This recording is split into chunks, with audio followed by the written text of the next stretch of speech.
We're not against rap. We're not against rappers. But we are against those. Something big about to happen. I hear the beat tapping.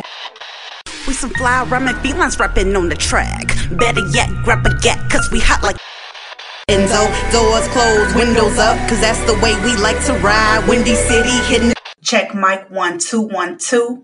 We live, baby.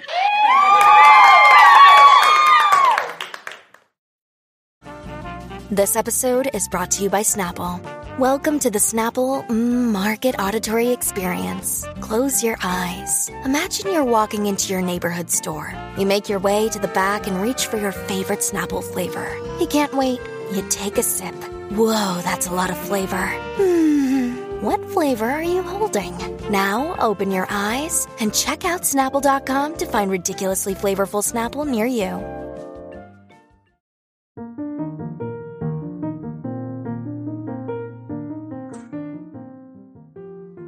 Hey, Chicago. Que pasa? What's up, y'all?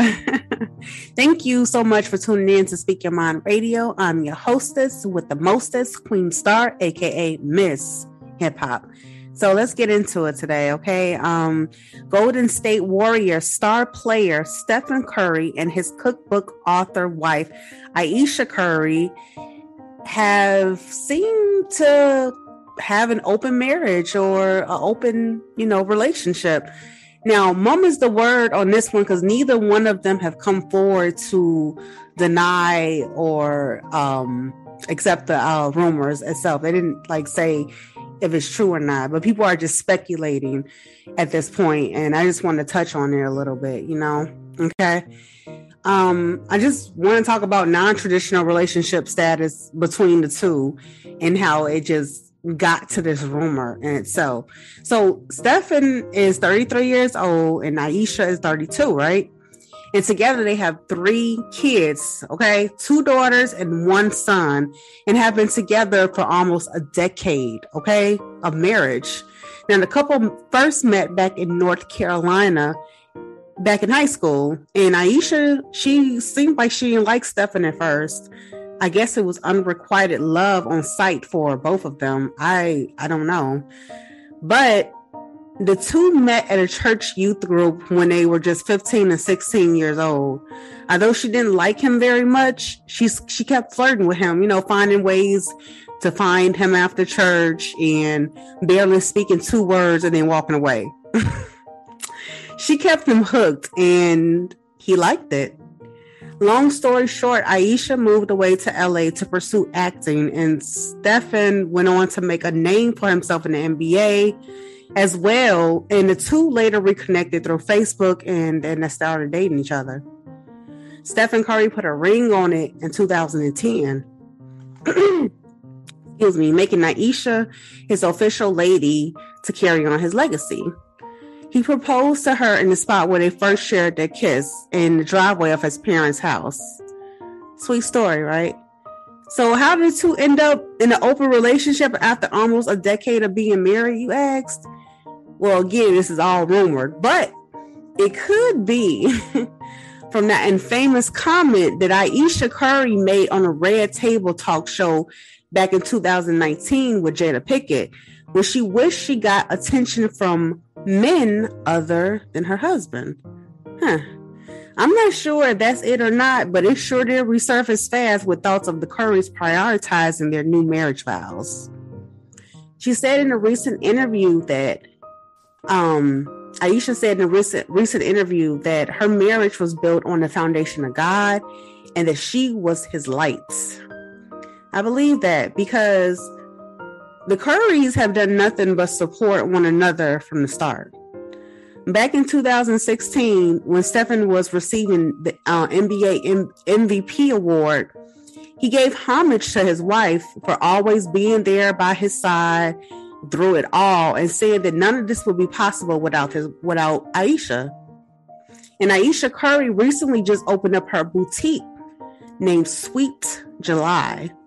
And the special meaning behind the name was because it started off because their 3 kids were born in July. Isn't that beautiful? And her husband got married in July. And Stephen and her are just so supportive of each other.